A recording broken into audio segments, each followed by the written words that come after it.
Can you take a moment today to rate and review Marijuana Today daily on Apple Podcasts, Stitcher, or wherever else you get your podcasts? It takes just a minute and goes a long way in helping us grow our audience. Plus, it tells me how we're doing. Thanks so much. This episode of Marijuana Today Daily is brought to you by Greenworks Consults, a company run by longtime listener to the show, Jason, who's an expert when it comes to helping businesses get better at doing business. Learn more about what Greenworks Consults is up to over at greenworksconsults.com, with works spelled W-O-R-X. That's greenworksconsults.com. Good morning, Marijuana Nation. It's Friday, March 13th, 2020, and you're tuned in to episode 904 of Marijuana Today Daily. I'm your host, Shay Gunther, and I'll be walking you through today's marijuana news and headlines. As always, we have a full and busy day of cannabis news in our hands, so let's jump right into it. The ongoing coronavirus pandemic has seized today's headlines as it touches 6 out of 10 stories. We start off with one of the least depressing pieces, with the Hollywood Reporter checking in on marijuana dispensaries in Los Angeles as they see an uptick in business, buoyed by the same kind of frenzied spirit that is emptying store shelves of toilet paper everywhere. People are stocking up. I suspect this is something that marijuana dispensaries and dealers are seeing just about everywhere.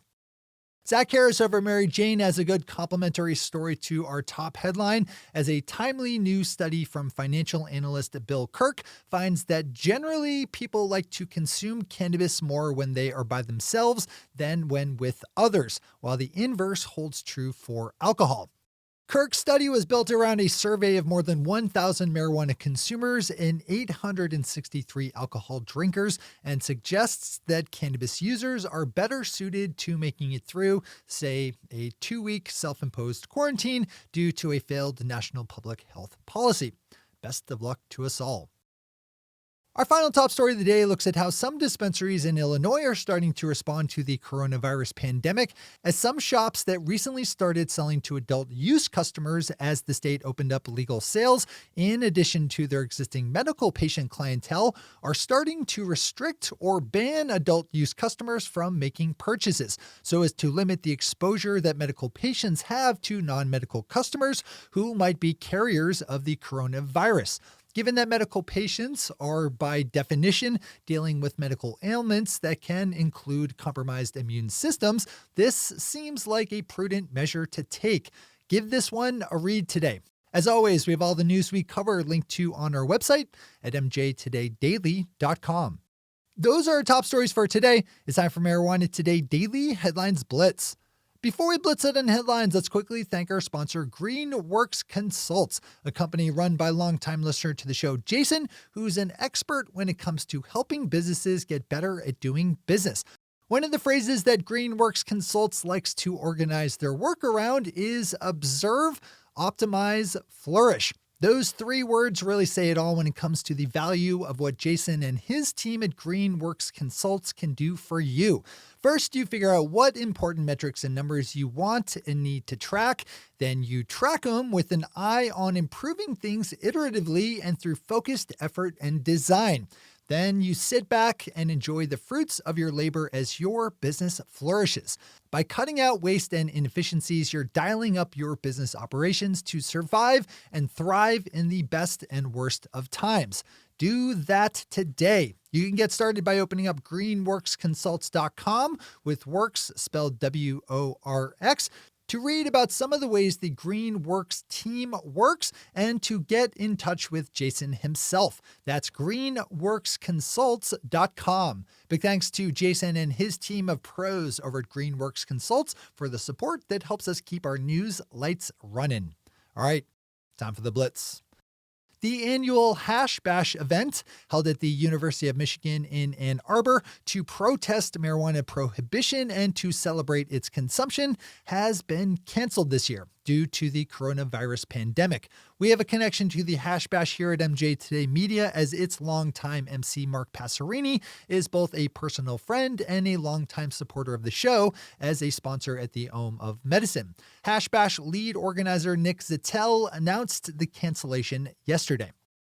Bart Shainman over at Marijuana Business Daily takes a look at how the coronavirus has disrupted the marijuana supply chain, which relies heavily on using parts manufactured in China for devices like vaporizers and cartridges. Experts estimate that just 5 to 10% of all vaporizers sold are made in the US, with the rest produced in China. As Bart is reporting, many vaporizer factories in the Wuhan province, where the coronavirus originated, shut down as the virus spread throughout the nation, but some are now coming back online as the illness runs its course. This is a wake-up call. We need redundancy and reserve in the system, everywhere. Veering off the coronavirus storyline for a few headlines, we have the Department of Veterans Affairs sending out a memo recently to its employees, reminding them that they are barred entirely from using marijuana, even if they live in states where it is legal. This is not a new policy at all, but I think it's noteworthy that the VA felt the need to restate the rule. Marijuana Business Daily keeps the theme of our previous headline rolling with an update out of Washington, D.C., where yesterday lawmakers in the House Veterans Affairs Committee approved 2 pieces of proposed legislation that would boost access to medical marijuana by military veteran patients. The first bill, the Veterans Equal Access Act, passed by a vote of 15 to 11 and would free up VA doctors to recommend medical marijuana to their patients. The second measure, the VA Medicinal Cannabis Research Act, was passed by a voice vote and would, if signed into law, expand research into how medical marijuana can be used to treat veterans for opioid addiction, chronic pain, and PTSD. Both bills will now go to the full House for consideration and have the traitorous Moscow Mitch McConnell's Senate graveyard to look forward to over in the Senate. Deborah Borchardt over Green Market Report has a nice headline out of Colorado where the company Medicine Man Technologies was just deemed officially suitable by the state of Colorado to own marijuana business licenses. This is notable because Medicine Man is the first publicly traded company to be deemed suitable in Colorado's new system for allowing public companies to be involved in the state's legal cannabis industry. Regular listeners should remember that Medicine Man went on a bit of an acquisitive tear last year, gobbling up all kinds of other licensed marijuana companies and brands. So this new news of its suitability positions it well to close and expand on those deals this year. I'd give this one a read and would keep this company on your radar. Ben Adlin, writing over at Marijuana Moments, picked up on news out of Alabama, where on Wednesday, the state Senate voted 22 to 11 in favor of a bill to legalize medical marijuana. The bill, SB 165, if signed into law, would set up a limited medical marijuana program served by state-owned dispensaries. Vaping and smoking would be prohibited, and a limited list of qualifying conditions would be maintained. No more than 32 dispensaries would be allowed across the state. The bill now heads over to the Alabama House, where it's not clear how it will fare. A good one to pay attention to, though. Pop over to Ben's piece for more here if you want it.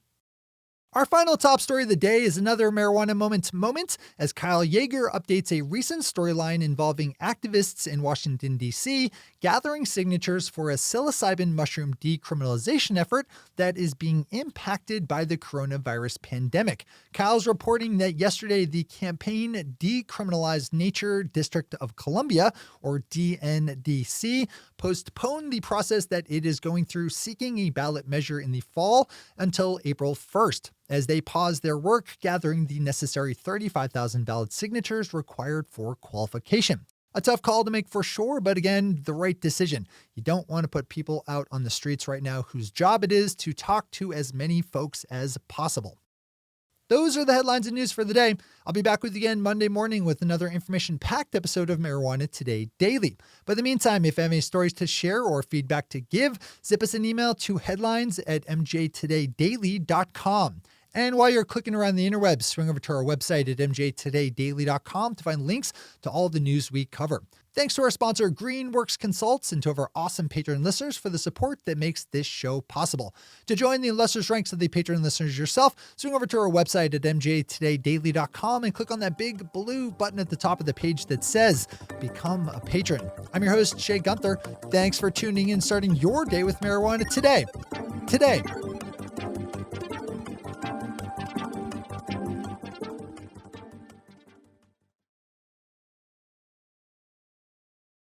One take, Shay. One take.